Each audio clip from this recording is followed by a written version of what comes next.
الحمد للہ عدد خلقہ ورضا نفسہ وزنۃ عرشہ ومداد کلماتہ والصلاۃ والسلام علی صفوۃ رسلہ وخیر خلقہ محمد وآلہ وصحبہ اما بعد فاعوذ باللہ من الشیطان الرجیم بسم اللہ الرحمن الرحیم للذین یؤلون من نسائہم تربص اربعۃ اشہر فإن فاءوا فإن اللہ غفور رحیم وَإِنْ عَزَمُوا الطَّلَاقَ فَإِنَّ اللَّهَ سَمِيعٌ عَلِيمٌ صدق اللہ العلی العظیم وبلغنا رسولہ النبی الأمی الکریم۔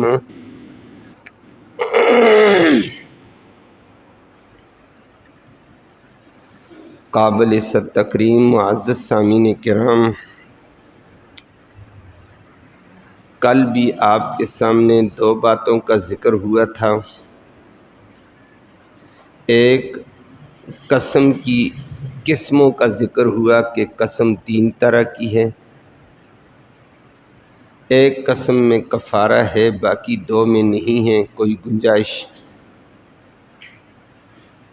وہ تفصیل آپ نے سنی۔ دوسرے نمبر پر بعض دفعہ لوگ قسموں کو آڑ کے طور پر استعمال کرتے ہیں، نیکی میں، خیر کے کام میں، بلائی کے کام میں، صلہ رحمی کے کاموں میں قسم کو آڑ بناتے ہیں۔ وہ کل سنا کہ ایسے کام نہ کرو، یہ قسم کو آڑ نہ بناؤ، قسم کو توڑو، نیکی میں آگے بڑھو، قسم کا کفارہ دو۔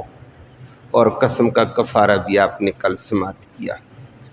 آج بھی قسم کا ذکر ہے، لیکن یہ قسم بیوی کے حوالے سے ہے، ازدواجی تعلقات کے اعتبار سے قسم ہے، اس کی تفصیل آئی ہے۔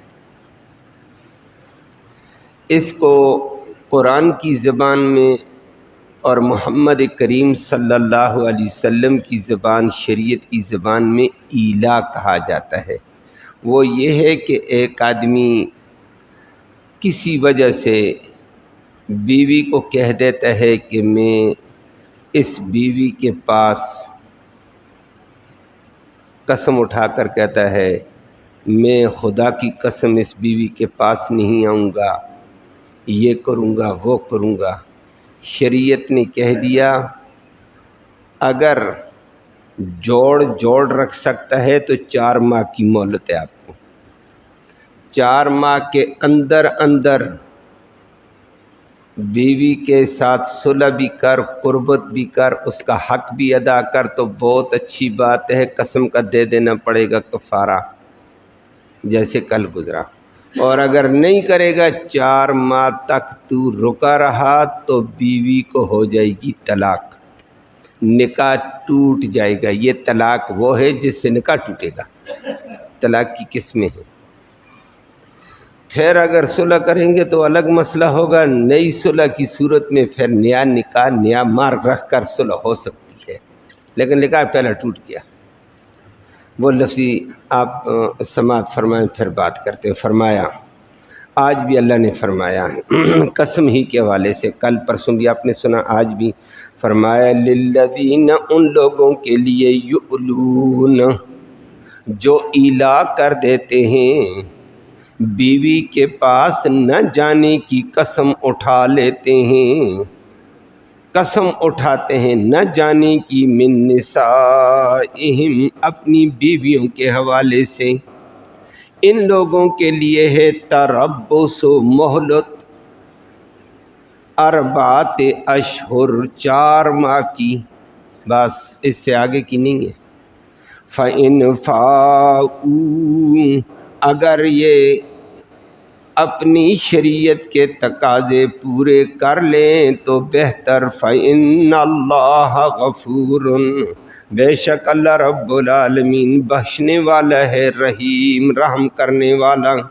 اور اگر یہ بیوی کا حق پورا نہیں کرتا ہے میں جاؤں گا ہی نہیں۔ وَإِنْ عَزَمُوا، اگر ان لوگوں نے پکا ارادہ کر لیا الطلاق، بیوی کے چلے جانے کا، چھٹی ہو جانے کا، تو یاد رکھو اس ارادے کو قوم سے نہ چھپاؤ۔ فَإِنَّ اللَّهَ، بے شک اللہ رب العالمین سمیع، ہر بات کو سننے والا ہے، علیم، وہ دلوں کی جاننے والا ہے۔ تمہارے دل میں کیا تھا، زبان پہ کیا ہے، کیا تعویلیں کرتے، کیا ہیلے کرتے ہو، اللہ ہمیں حقیقت کے اوپر آ کر حقیقت کے مطابق بولنا، سمجھنا، عمل کی توفیق نصیب فرمائے۔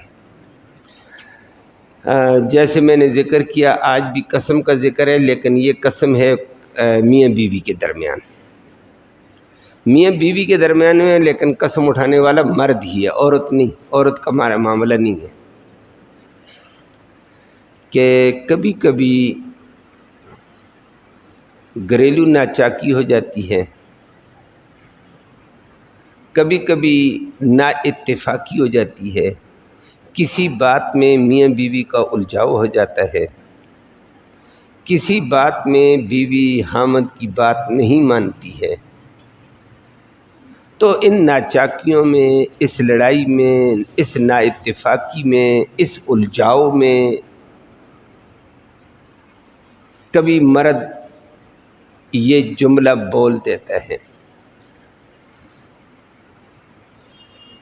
کہ میں اس بیوی کے پاس خدا کی قسم آؤں گا ہی نہیں، قسم اٹھا کر کہا میں بیوی کے پاس نہیں آؤں گا۔ اس قسم کی 4 صورتیں ہیں۔ نمبر 1، اس نے اگر یوں حد متعین کر کے، مقرر کر کے اس نے یہ کہا کہ یہ شریعت والوں کو پتہ ہوتا ہے، عوام بیچاری کو تو اتنا نہیں پتہ، کہ میں 4 ماہ تک اس گھر میں ہی نہیں آتا ہوں، اس بیوی کے پاس نہیں آتا ہوں، خدا کی قسم میں اس عورت کے پاس آتا ہی نہیں، 5 ماہ تک نہیں آتا ہوں، 6 ماہ تک نہیں آتا ہوں، 4 ماہ کی متعین کی قسم اٹھا لی، ایک۔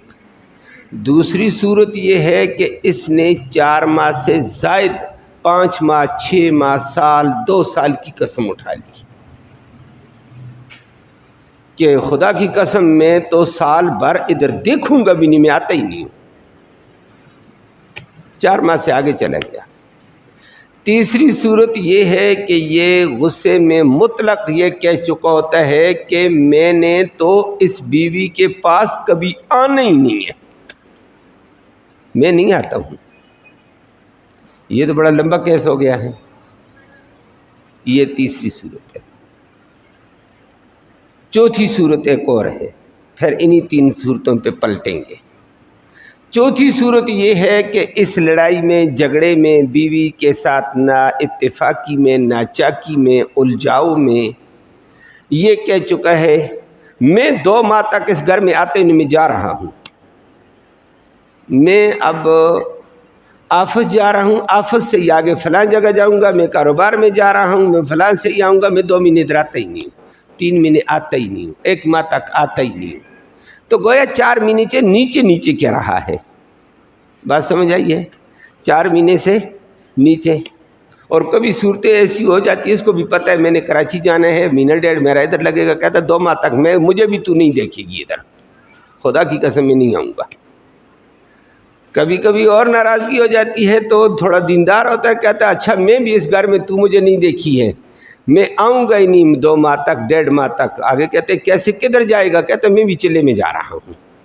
چل بابا ٹھیک ہے، لیکن یہ 4 ماہ سے نیچے نیچے جا رہا ہے، یہ طریقہ آسان ہے۔ 4 ماہ، مہینے کا کہہ دیا، 2 مہینے کا کہہ دیا، 3 مہینے کا کہہ دیا، قسم اٹھا لی۔ شریعت کی زبان میں ان 4 صورتوں کو ایلا کہتے ہیں، بیوی کے پاس نہ جانے کی قسم کو ایلا کہتے ہیں۔ تو اب یہ جو چوتھی صورت ہے یہ آسان ہے. بھائی تو نے مہینے کے نہ جانے کی قسم اٹھائی، بہت اچھی بات ہے، مہینہ پورا کر، قسم بھی پوری، بعد میں بیوی کے پاس چلا جا.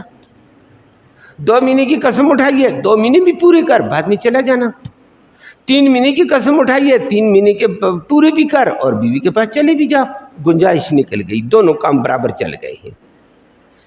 قسم بھی پوری ہو گئی، بیوی بھی ہے گھر میں. یہ آسان کام ہے.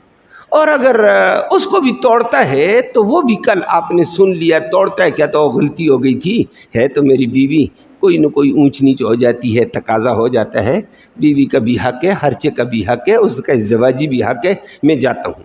چلا گیا، مہینے کے قسم اٹھا کر 2 مہینے کی، 3 مہینے کی اور پہلے چلا گیا تو کوئی بات نہیں، قسم کا کفارہ دے دے گا، بہت اچھا کیا ہے. وہ کل گزرا ہے کہ نیکی کے کام کرنے میں قسم کو آڑ نہ بناؤ، توڑ اور جا خدا کا بندہ، قسم کا کفارہ دے. لیکن اگر نہیں توڑتا ہے، 3 مہینے تک چلا گیا، مہینہ تک بیوی کے پاس نہیں گیا، قسم مہینے کی تھی، کوئی بات نہیں ہے، ٹھیک ہے، قسم بھی پوری ہوگی، بعد میں چلے جانا. 2 مہینے کی قسم اٹھائی تھی، 2 مہینے بھی پورے کر، بعد میں چلے جا، کیسا لے 3 مہینے تک. حتیٰ کہ 4 مہینے سے 2 دن کم تک گنجائش ہے. اور یہ معاملہ ختم. اور پہلی جو 3 صورتیں میں نے کی، اس نے یہ کہا میں تو بیوی کے پاس کبھی جاؤں گا ہی نہیں پوری مدت، یا کہا میں سال تک 2 سال تک نہیں آتا ہوں ادھر، میں جا رہا ہوں باہر ملک میں، تو 5 سال تک مجھے نہیں دیکھے گی. اچھا بالکل نہیں دیکھے گی، قسم اٹھا کر جا رہا ہے، مطلقاً قسم اٹھائی، یا 4 ماہ سے زائد دنوں کی قسم اٹھائی، یا 4 ماہ کی. یہ تینوں قسموں کے اندر شریعت کہتی ہے 4 ماہ کے اندر قسم کو توڑ، بیوی کا حق ادا کر، بیوی کے خرچے کا بھی انتظام کر. بیوی کا ایک فطرتی حق ہے میاں بیوی کا، تبھی تو اللہ نے یہ نکاح کا سلسلہ جوڑا تاکہ کسی غلطی میں کوئی مبتلا نہ ہو، ہر ایک کا حق ادا ہو، شریعت کی حدود سے تجاوز نہ ہو. تو بیوی کا حق ہے، بیوی تیرے نکاح میں ہے، اس حق کو ادا کر 4 ماہ کے اندر. اگر کر دیا، قسم ٹوٹ گئی، دے قسم کا کفارہ. اور قسم کا کفارہ کل آپ نے سنا تھا، یا تو غلام آزاد کر، غلام آج کل ہے ہی نہیں، قرآن نے سورۃ مائدہ میں ذکر کیا. نمبر 2، 10 مسکینوں کو کپڑے پہنا. نمبر 3، 10، یا پھر اگر یہ بھی نہیں کرتا 10 مسکینوں کو 2 ٹائم کا کھانا کھلا. کل اس کے اوپر بات ہو گئی تھی کہ اب پہلے تھا، اب 2000 سے بات آگے جائے گی، 2000 روپے مسکینوں کو دے دو، کام چل جائے گا. تو اگر یہ بھی نہیں ہے تو نہیں دے سکتا ہوں، میرے پاس پیسے نہیں ہیں، کھانے کے پیسے نہیں، کپڑے کے بھی پیسے نہیں، تو چوتھی صورت یہ ہے 3 دن لگاتار روزے رکھ لے، قسم کا کفارہ ہو گیا. تو ان 4 قسموں میں 4 ماہ سے پہلے بیوی کے پاس جا، قسم کا دے کفارہ، بیوی بھی بچ گئی، کفارہ دے دینا، کیسا ہو گیا. اور اگر کہتا نا جی میں نے قسم اٹھائی تھی یا لاپرواہی میں تھا، مسئلے کا ہی نہیں پتہ تھا، تو 4 ماہ سے آگے گزر گیا، بعد میں رشتہ داروں نے کہا جی وہ فلانا بڑا فلاں ایسا ہے، وہ بیوی سے قسم اٹھا کر گیا، 6 ماہ ہو گئے گھر تک نہیں آیا ہے، بیوی کے پاس تک نہیں آئے، سال ہو گیا نہیں آئے، 4 ماہ تک ہو گئے نہیں آیا ہے. اس نے یہ کہا جناب 4 ماہ ہو گئے، تو اب لوگوں نے تبصرہ کیا ہے تو پوچھا جائے گا علماء سے، علماء کہیں گے بیوی کو ہو گئی طلاق. 4 ماہ تک نہیں گیا نا، بیوی گئی، نکاح ٹوٹ گیا، طلاق بائن واقع ہوگی. طلاق بائن کا معنی یہ ہوتا ہے ایسی طلاق ہے جو نکاح کو توڑ دیتی ہے. ایک طلاق رجعی ہوتی وہ اور ہوتی ہے، یہ طلاق بائن ہے. لیکن طلاق بائن نے موجودہ نکاح توڑا، آگے کوئی گنجائش ہے؟ کہتے ہاں گنجائش ہے، اب بھی صلح کر لو تو نکاح بھی جدید، مہر بھی جدید، دوبارہ بیوی ہو جائے گی. اس کے اوپر یہ گنجائش ہوتی. تیسری طلاق مغلظہ ہوتی ہے، اس کے بعد پھر تیسری طلاق کے بعد گنجائشیں نہیں ہوتی ہیں، مغلظہ کیس پار ہو جاتا ہے. طلاق بائن کے بعد یہ گنجائش ہوتی ہے. طلاق رجعی میں اور زیادہ اچھی گنجائش ہوتی ہے. تو اگر 4 ماہ کے اندر آ گیا، شریعت نے کہا قسم کا کفارہ دے، بیوی تیری بچ گئی ہے، نہ نیا مار دینا پڑا، نہ نکاح کرنا پڑا، نہ دوبارہ بیوی اور بیوی کے رشتہ داروں کے لرلے ترلے کرنے پڑیں گے. نہیں تو نکاح ٹوٹ گیا، ہو کہ میں آتی ہی نہیں اب. رشتہ دار کہیں گے ہم تجھے دیتے ہی نہیں ہیں، تو بدماش تھا، تو گڑبڑ کرتا ہے، اب دوبارہ تجھے دیں، کیا خراب ہو جائے گا؟ تو یہ کیوں شریعت نے کہا اللہ اکبر؟ دنیا میں لوگ کہتے ہیں عورت کے حقوق، عورت کے حقوق، عورت کا حق اسلام پیش کرتا ہے۔ عورت کو جتنا حق اسلام نے دیا دنیا کی کوئی طاقت نہیں دے سکتی ہے۔ عورت کو وہ مقام دیا، رابعہ بصری رحمہ اللہ بہت بڑی عالمہ فاضلہ متقی تھی، کسی نے اس کو کہا، عالمہ تھی نا بہت بڑی، کسی نے اس کو کہا اماں جی عالمہ تو بہت بڑی ہے، محدثہ بہت بڑی ہے، متقی بہت بڑی ہے، بزرگہ بہت بڑی ہے، لیکن جتنی بھی تم عورتیں آگے جاؤ نبیہ تو نہیں بن سکتی ہو نا، نبی ہم مردوں میں سے آئے ہیں۔ بات سچ تھی، نبی مردوں میں سے آئے، لیکن رابعہ بصری تھی، آگے عام عورت تو نہیں تھی نا۔ اس نے کہا بچے بات تو نے کہہ دی ہے، لیکن علماء سے پوچھ، علماء سے پوچھ، 1.25 لاکھ نبیوں سے پوچھ، تم اولاد کس کی ہو؟ تم اوے نبیوں کی ماں ہم ہیں، نبی تم مردوں میں سے آئے لیکن نبیوں کی مائیں ہم ہیں۔ اللہ نے ہمیں مقام دیا ہے ماں بننے کا، نبیوں کی مائیں ہم، ولیوں کی مائیں ہم، علماء کی ماں ہم ہیں، ہمارا بھی ایک مقام ہے۔ لیکن بچے یہ بھی پتہ کر لینا، 1.25 لاکھ نبیوں سے یہ بھی پوچھ لینا ماں کا مقام کیا ہے۔ ماں کے سامنے اگر نبی بھی اپنی چادر بچھائے نہ تو پھر جو مرضی کہہ دینا۔ اور بات سچ تھی، ہمارے نبی کے سامنے اصل ماں تو اس کی پہلے فوت ہو گئی تھی جب نبی کریم صلی اللہ علیہ وسلم 6 ماہ کے تھے، لیکن نبی کی رضائی ماں حلیمہ سعدیہ غزوہ حنین کے بعد آئی تھی، اور نبی نے غزوہ حنین فتح کیا، اور 6000 کے بھی گرفتار ہیں اس علاقے کے، مال بڑا سمیٹا ہوا ہے، بڑے زبردست غزوہ فتح ہوا تھا۔ نبی کریم صلی اللہ علیہ وسلم طائف کو فتح کر کے واپس آ کر ٹھہرے تھے ایک جگہ، صحابہ کو مال تقسیم کیا، لونڈیاں تقسیم کر دیں، غلام تقسیم کر دیے، مال تقسیم کر دیے، 200 غلام باز مجاہدین کے حصے میں آئے، لونڈیاں آئیں، غلام آئے، عجیب۔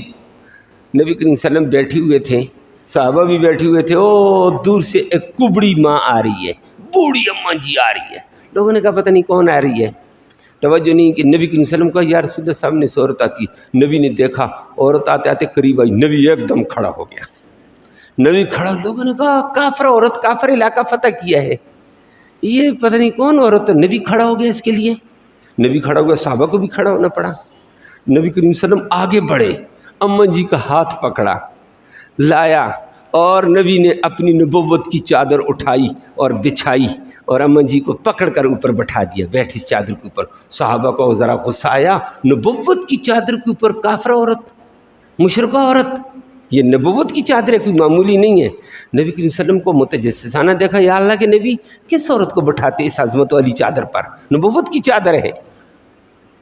نبی نے فرمایا اے چادر نبوت کی ہو لیکن ماں ہوتی ہے، یہ میری والدہ حلیمہ سعدیہ آئی ہے، اور ماں کا نبی نے اٹھ کر استقبال کر کے، ادب کر کے، احترام کر کے چادر بچھائی، تو رابعہ بصری نے کہا ذرا یہ پوچھنا، 1.25 لاکھ نبیوں سے بھی پوچھنا کہ چادر کس کے سامنے بچھاؤ گے، تکیہ کس کو دو گے، نبی تمہیں چادر بچھاتے ہوئے ماں کے سامنے نظر آئیں گے۔ ماں کا بھی ایک مقام تو ہے، اسلام نے یہ مقام عورت کو دیا کہ ماں ہے، یہ واقعتاً اسلام نے یہ بڑا مقام دیا، دنیا جانتی نہیں، ویسے آج کل کہہ دیتی ہے، اور اللہ معاف فرمائے جہالت میں ڈوبے ہوئے خود یہودی کہتے ہیں، اندر اعتراف کرتے ہیں اسلام نے عورت کو مقام دیا، عیسائی کہتا ہے مقام دیا، دیگر مذہب کہتے ہیں اسلام نے مقام دیا، یہ الگ بات ہے۔ بے دین طبقہ، بے حیا طبقہ آج آ گیا تو کہتا ہے نا جی ہم مرد بننا چاہتے ہیں، اور مرد کہتے ہیں کہ میں عورت بننا چاہتا ہوں۔ وہ آپ کو پتہ ہے 16,500 ہزار مردوں نے درخواست دے دی کہ ہمیں عورت لکھا جائے، نادرہ نے 12,000 عورتوں نے درخواست دے دی ہے، 12,500، وہ بھی رکاوٹ آئی، شور ہوئی تو نہیں تو پتہ نہیں لاکھوں تک ابھی تک پہنچ چکے ہوتے۔ وہ خدا کے بندو، مرد کہتے ہیں ہم عورت بنتے ہیں، ہمیں عورت لکھو، عورتیں کہتی ہیں ہم مرد بنتے ہیں۔ وہ عورتوں تمہیں مقام دیا ہوا ہے، تمہیں تو اسلام نے وقت دی ہے، کیا پریشانی ہوگی تمہیں، کیا کرو گی؟ اللہ معاف فرمائے۔ اور بننے سے نہیں بن سکتے ہیں انشاءاللہ، یہ بنانے والا کون ہے؟ تم کیسے بنو گے؟ ہاں بناوٹی مرد عورتوں کپڑے پہن کر مردوں والی نخرے اشارے کرتے ہوئے بہیائی کے لیے آ جائے مجلس میں، یا مرد ہجڑا بن کر ٹیڑھا میڑا ہو کر عورت بن کر پھرے، وہ الگ بات ہے، نہیں تو بنانے والا وہ ہے، وہ جو بنائے گا۔ یہ فضول باتیں ہیں، یہ مذاق ہے اللہ کے ساتھ، اللہ کے دین کے ساتھ، حیا کے ساتھ، فطرتی نظام سے مذاق ہے۔ اللہ ان کو کم بختوں کو ہدایت نصیب فرمائے۔ تو بات چلی تھی کہ عورت کا مقام اللہ نے دیا ہے، اور آج بھی آیت میں عورت کے مقام کا لحاظ ہے۔ آپ کے دماغ میں آیا ہوگا، مرد نے لڑائی میں کہہ دیا، ناچاکی میں کہہ دیا، الجھاؤ میں کہہ دیا، میاں بیوی کا گھر میں 100 باتیں ہوتی ہیں، کہہ دیا میں نہیں آؤں گا۔ شریعت نے کہا 4 ماہ سے نیچے قسمیں اٹھائیں تو بہت اچھی بات ہے، قسم پورا کر تو ٹھیک ہے، بیوی بھی بچ گئی ہے، قسم بھی پوری ہو گئی، توڑ دیا تو بہت اچھی بات ہے، نہیں تو 4 ماہ یا 4 ماہ سے آگے کی مدت یا پوری زندگی کا کام میں نہیں آؤں گا، تو جناب یہ تو نے قسم کے ذریعے سے عورت کا حق مجروح کیا ہے۔ 4 ماہ تک توبہ کر، عورت کا حق ادا کر، نہیں تو تیری اس ناانصافی سے شریعت تجھ سے عورت چھین لے گی۔ بات سمجھ آئی ہے؟ یہ عورت کو تحفظ دیا کہ 4 ماہ تک عورت کے پاس جانا اس کا فطرتی حق ہے، اس کا خرچہ اس کی فطرتی حق ہے، اس کی دیکھ بھال اس کا حق ہے، کر، نہیں تو تجھے سزا کے طور پر تجھ سے نکاح تیرا ٹوٹ گیا۔ اللہ اکبر، عجیب بات ہے، یہی عورت کا وہ مقام ہے شریعت نے دیا اور کہہ دیا ہے للذین یؤلون من نسائہم، ان مردوں کے لیے جنہوں نے قسمیں اٹھائیں اپنی بیویوں کے پاس نہ جانے کی، تربص 4 اشہر، 4 ماہ 10 دن کی مہلت ہے، ان کو پوری کر دیتے ہیں تو بہت اچھی بات ہے، نہیں تو اس سے پہلے فَإِنْ فَاءُوا، اگر یہ عورت کے حقوق پورے کر لیں، پہلے چلے جائیں، اس کا حق ادا کریں، اس کا خرچہ پورا کریں، ازدواجی حق ادا کریں، بہت اچھی بات ہے، قسم کی اس کا کفارہ دو، فإن اللہ غفور الرحیم، اللہ بخشنے والا مہربان ہے۔ لیکن اگر یہ کہتا ہے جانے دو جی بیوی 4 ماہ کے بعد میں نہیں جاتا ہوں، جاتی تو جانے دو بیوی، تو کہتا ہے وَإِنْ عَزَمُ الطَّلَاقَ، اگر پکا ارادہ تو نے طلاق ہی کا کر دیا کہ میں نہیں جاتا ہوں، جانے دو، تو یاد رکھنا جانے کے بعد تجھے ٹھوکر لگے گی، پھر کہے گا نہیں میں نے یہ نیت کی تھی، میں نے یہ کیا، میں نے وہ کیا، میں نے یہ کیا، تعویلوں کے دروازے نہ کھولنا، فإن اللہ سمیع علیم، اللہ تیرے بول کو بھی سننے والا، دل کی باتیں بھی جاننے والا، اللہ کو کیسے تو ادھر ادھر کرے گا؟ مولوی اور مفتی کو تو ادھر ادھر باتیں سنا دے گا، نہ جی چونکہ میں نے یہ کیا تھا تو میں نے یہ کیا، لیکن اللہ کو کیا کرے گا؟ فرمایا اللہ جانتا ہے، اپنی آخرت برباد نہ کرنا۔ تو عورت کا حق دیا ہے کہ 4 ماہ کے اندر اندر عورت کا حق ہے۔ پھر اسی کے اوپر اگلے ایک اور مسئلہ سنو، بات ختم کرتے ہیں۔ عمر بن خطاب کا عجیب دور تھا، اللہ اس آدمی پر کروڑوں رحمتیں نازل کرے۔ اس نے اپنے دور میں پورا اسلام نافذ کیا ہے، ابو بکر نے بھی کمال کیا ہے، عمر نے بھی کمال کیا ہے۔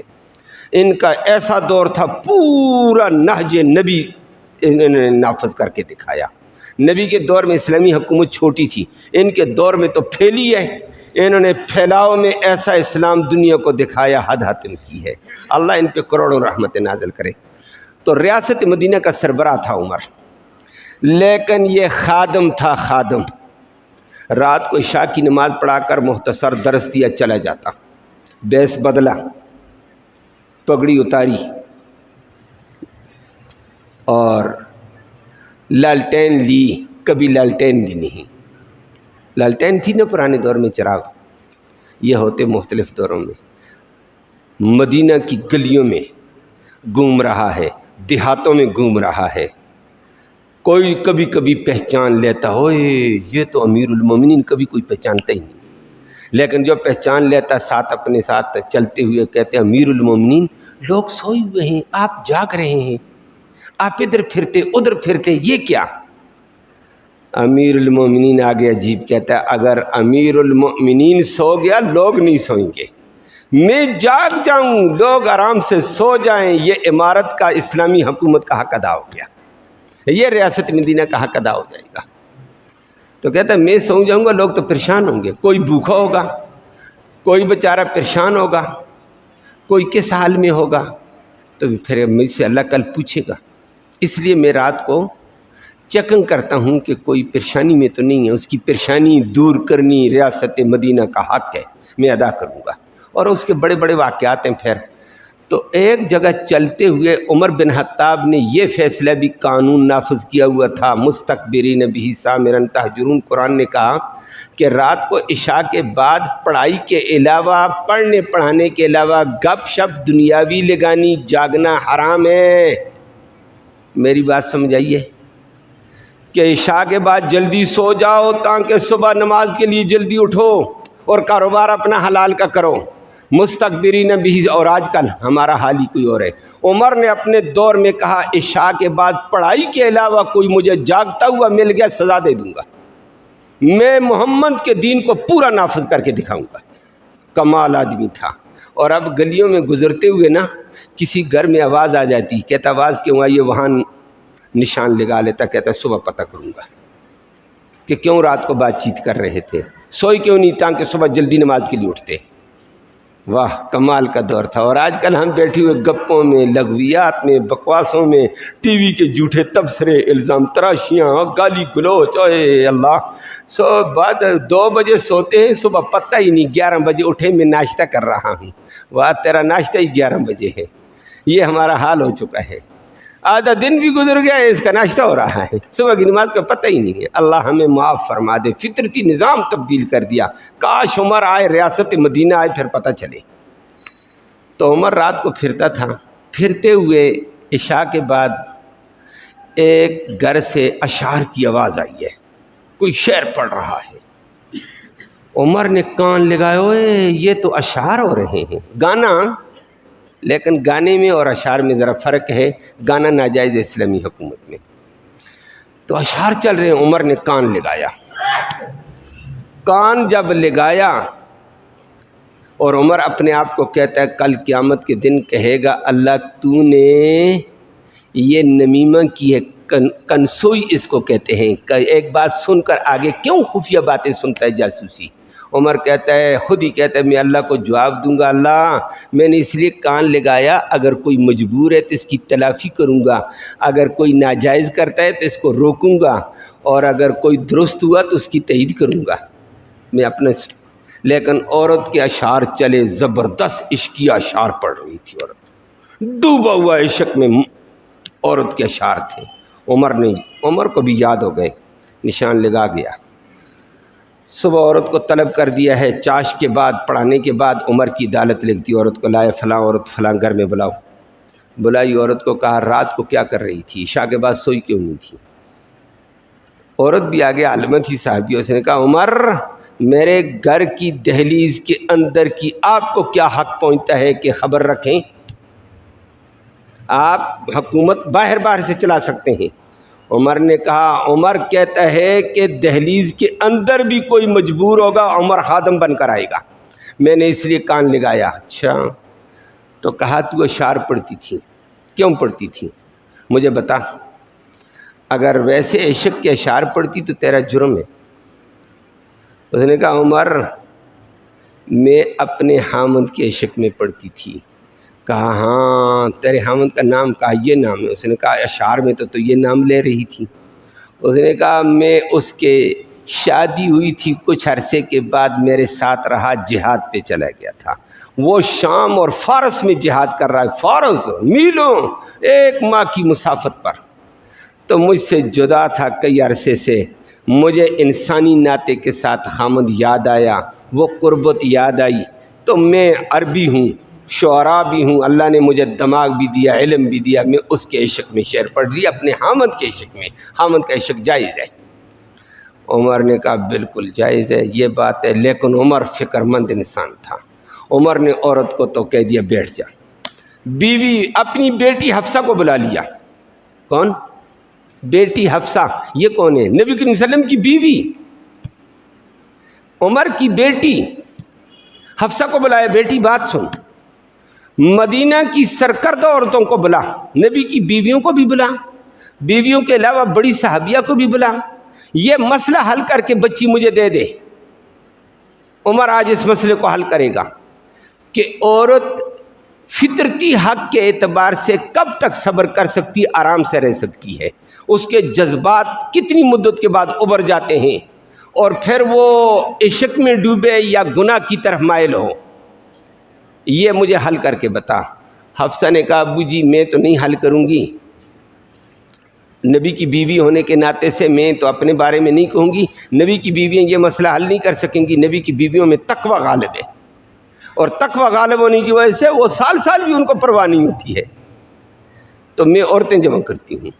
عمر نے کہا عورتیں جمع کرو، عورتیں جمع کر کے عورتوں سے حق پوچھا، کسی نے کہا ہم سال صبر کر سکتی ہیں، کسی نے کہا دین کے لیے خامد گیا ہم میں 4 سال صبر کروں گی، کسی نے کہا دین کے لیے گیا میرا شوہر میں 10 سال اور دین کے لیے گیا تو صبر کروں گی نا۔ صبر اور تیرا ذاتی فعل ہے، قانون اور ضابطہ ذاتی نہیں ہوا کرتا، عمومی ہوا کرتا ہے، سب برابر۔ کسی نے کیا کہا، کسی نے کہا، عمر سوچتے آگے بڑھا نا۔ عمر نے کہا قرآن میں غور کرنا پڑے گا، ساری بیویوں کو عورتوں کو میں کہتا ہوں قرآن میں غور کرو۔ اور کیا تو اکثر عورتوں نے کہا کہ زیادہ سے زیادہ جوان عورت خامند کے بغیر 4 ماہ تک صبر کر سکتی ہے۔ عمر نے کہا مجھے مسئلہ سمجھ آ گیا، قرآن نے بھی حامد نے جب قسم اٹھائی کہ 4 ماہ تک بیوی کے پاس نہیں جاؤں گا، قرآن نے سزا کے طور پر بیوی کو طلاق دلوا دی ہے۔ معلوم ہوتا عورت کا حق مجروح ہوا تھا، تب قرآن نے مرد کو سزا دی ہے، فلہذا 4 ماہ کے اندر اس حق کو پورا کرنا ضروری ہے۔ آیت ایلا بھی یہی کہتی ہے، عورتوں کا بھی فیصلہ یہ آیا۔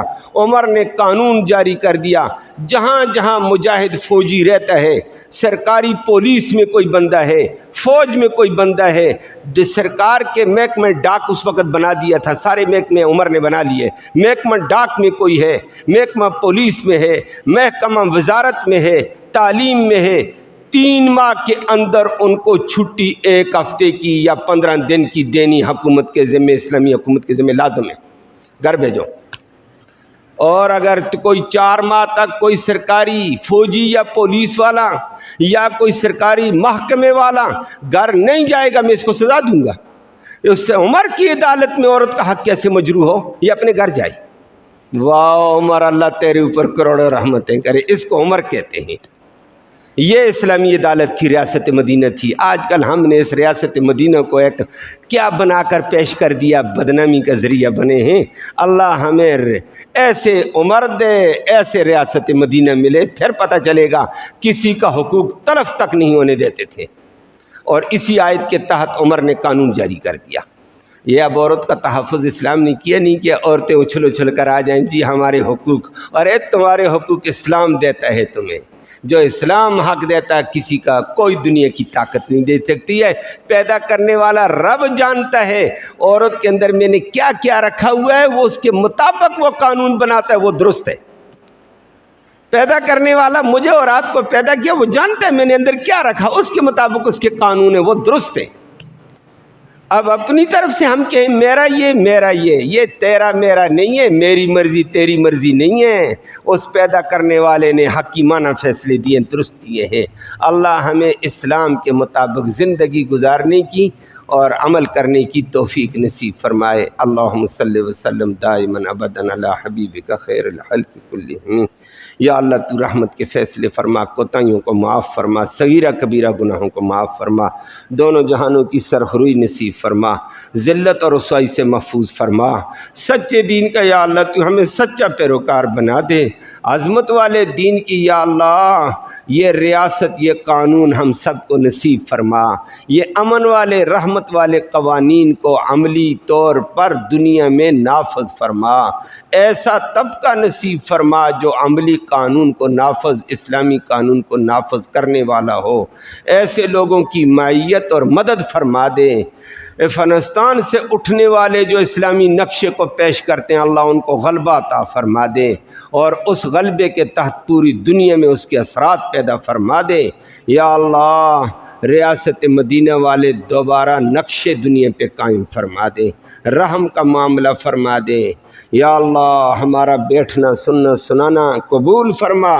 یا اللہ اس کا ایصال ثواب جو ہمارے اعزاء اقارب دنیا سے چل بسے، ان کی روح کو نصیب فرما، ان کی مغفرت فرما، ان کو جنت الفردوس میں اعلیٰ مقام نصیب فرما، زندوں کو ہدایت اسلام نصیب فرما، بے دینوں کو دین کی رغبت نصیب فرما، مرد اور عورتیں جو بے حیائی کے اور حدیں کراس رہی ہیں، اللہ ان کو حیا نصیب فرما، ہم سب کو حیا نصیب فرما، اسلام کی پاک دامنی نصیب فرما، بیماروں کو شفا نصیب فرما، مرتے وقت ہم سب کو کلمہ ایمان نصیب فرما، آخرت میں اس قرآن کی نبی کریم صلی اللہ علیہ وسلم کی شفاعت نصیب فرما۔